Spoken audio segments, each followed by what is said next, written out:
The morning he told me, I was standing at the kitchen window watching the frost on the glass melt in thin lines down toward the sill.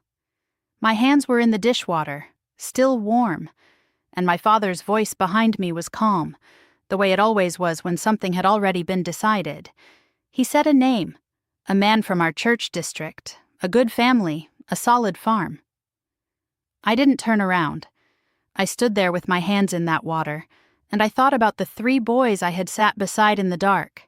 3 boys I had talked to for hours. 3 boys I had let myself imagine a future with quietly, the way you're only allowed to imagine things when no one can see your face. And none of that had mattered. Not one word of it. My name is not important yet. What is important is that I grew up old order Amish in a community where a girl's path from childhood to marriage was narrow and carefully watched. And this channel, Hannah the Amish Girl, is where we say the things that were never allowed to be said out loud.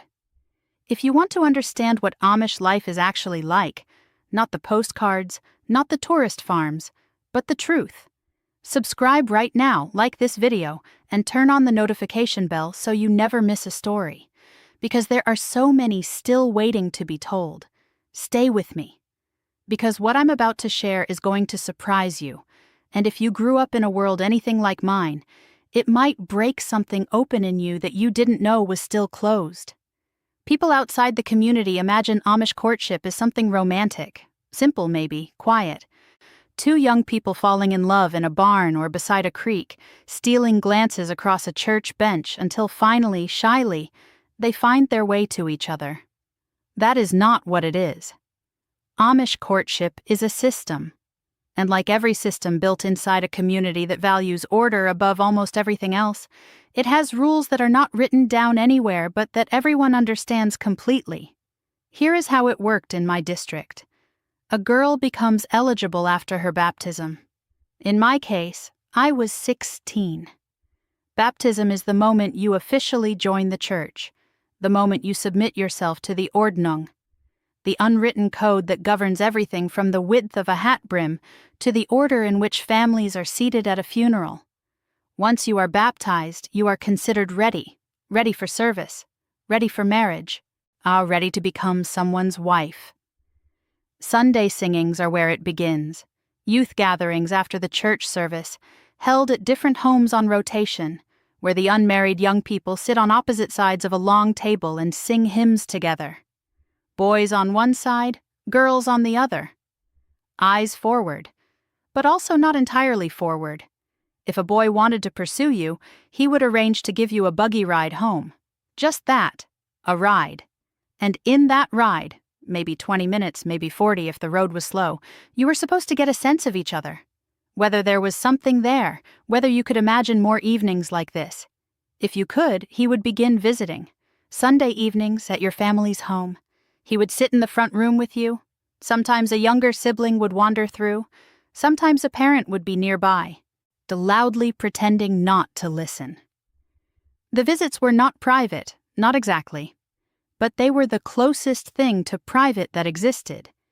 This is what they called courtship. This is what I was given.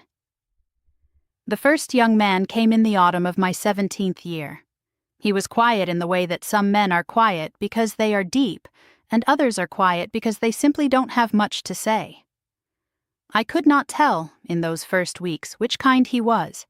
He gave me rides home 3 times. He visited on 4 Sunday evenings. We talked about his family's farm, about the hard winter the year before, about a frolic where we had both worked on the same side of a barn raising and hadn't spoken once. He remembered me from that day. I hadn't remembered him at all, and I felt guilty for that, as though forgetting someone was a small sin. On the 5th Sunday he didn't come. No message, no explanation. A week later, word came through the quiet network of women and brothers and cousins that he had begun visiting another girl in a neighboring district. That was it. That was how it ended. Not with a conversation, not with anything said to my face. He simply turned his horse a different direction one Sunday evening, and I was supposed to understand that as an answer. I did understand it. That was the worst part. If you want to go deeper into what life was really like behind closed doors in communities like mine, the full Amish Insider Guide is in the description. And if these stories matter to you, subscribe, like this video, and turn on that notification bell. It means more than you know, and I promise there is so much more still to come. The second young man was different, warmer. He laughed easily, which in my community was itself a small act of courage. Men who laughed too freely were sometimes regarded with suspicion, as though joy were a sign of insufficient seriousness. But his laugh was real, and I liked it. I liked the way he listened, leaning forward slightly, his elbows on his knees, like what I was saying mattered enough to move his whole body toward. We talked for longer than I had ever talked to anyone outside my family. About what we believed. About what we weren't sure we believed, which was harder to say and which we said anyway, carefully, watching each other's faces to see if the admission would land as confession or as connection. It landed as connection. For me, anyway. He visited 6 times, 7. By the 8th Sunday, I had started to wonder, carefully, privately, whether this might be the direction my life was moving, whether those conversations in my family's front room might be the beginning of the rest of my life. My mother noticed. Mothers always notice.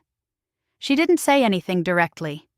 Directness about such things was not how we communicated, but she began asking in small, practical ways whether I had considered what it would mean to keep a home the size of his family's, whether I knew how his mother ran her kitchen. I understood what she was asking. I answered honestly. I thought I did. But somewhere in those same weeks, my father had also been watching. And my father had reached a different conclusion. Here is what people outside the community almost never understand about Amish courtship.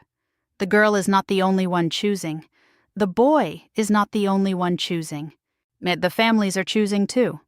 And the community is choosing in the way that communities choose, through reputation, through whisper, through the slow accumulation of opinion that travels from household to household like weather, arriving before you can see it coming. A father pays attention to things a 17-year-old girl cannot see yet.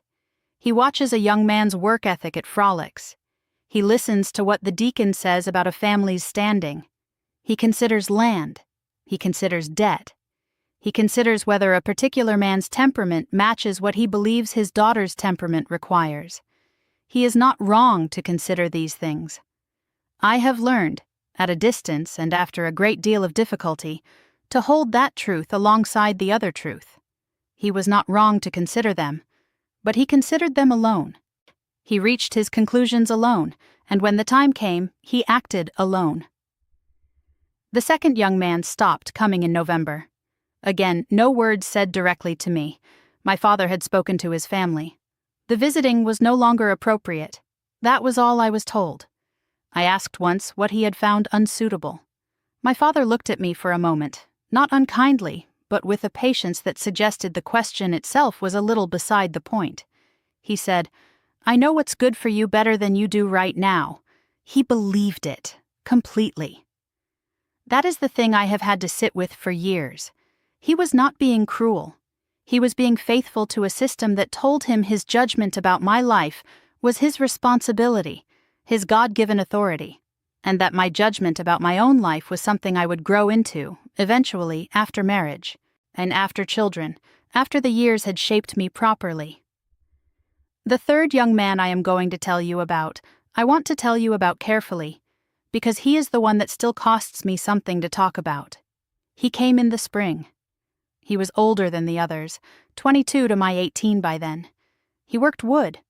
Furniture, mostly, beautiful things, the kind of work you could run your hand over and feel the care in every surface. He brought nothing the first night he visited, just himself, sat across from me and asked me what I thought about. Not about the farm or the weather or the community news, but what I thought about when I had a moment to myself. No one had ever asked me that. I didn't have an answer right away. I had to actually think. And while I was thinking, he waited. He was very good at waiting. We talked for 3 hours that first evening. By the end of it, my younger sister had fallen asleep on the bench in the corner, and the lamp was low, and neither of us had noticed either of those things happening. He came back. He kept coming back. Through the spring and into summer.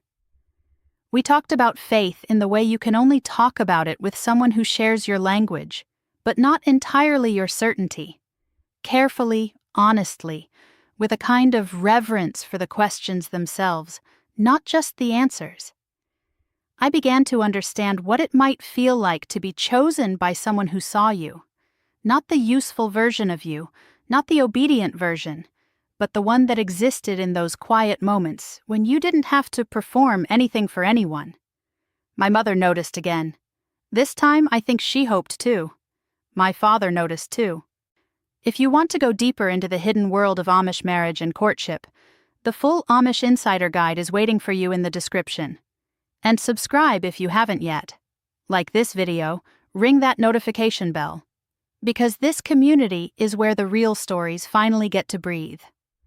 In August of that year, my father called me into the front room on a Tuesday evening. Not a Sunday, not a visiting night. A Tuesday. Which meant it was not the beginning of something but the end. He sat in his chair. My mother was in the kitchen. I could hear her moving things slowly, the way she moved when she was listening, but needed not to appear to be. He told me that a man from our district, not the first, not the second, not the third, had spoken to him, had expressed his intention, had a farm that was well established and a family that was well regarded and a character that my father had observed over many years of working alongside him at frolics and at harvest, and at the quiet daily labor of community life. The man was 31. I was 18. My father said he had given his blessing.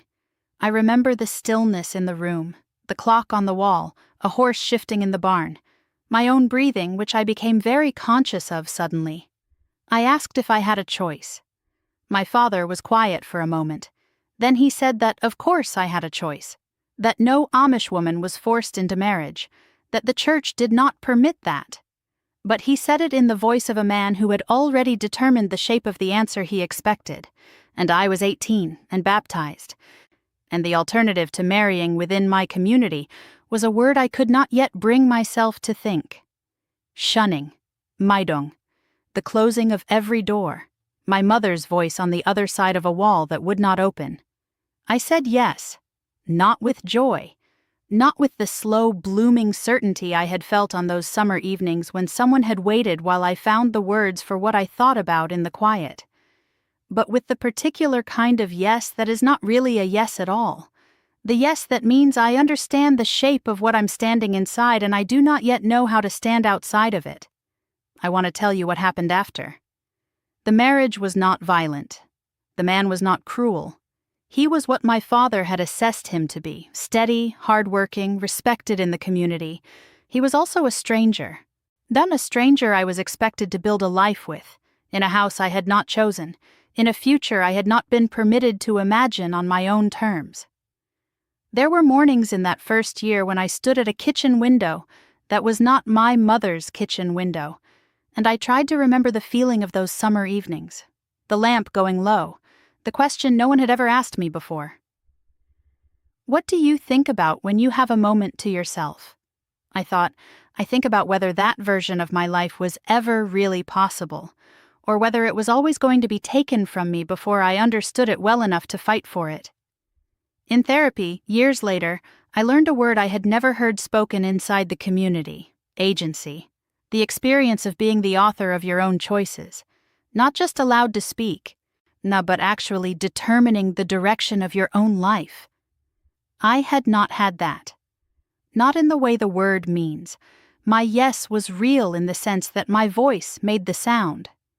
But the architecture around that yes, the baptism, the threat of shunning, the father's authority, the community's witness, meant the yes was never entirely free. I do not say this to condemn my father. He loved me in the only framework he had ever been given for what love looks like. He made decisions about my life because his faith told him that was his duty, and his faith was real, and his duty was real, and his love was real. But the cost of it was mine to carry. not his. If you grew up in a world where your yes was already half decided before you opened your mouth, I see you.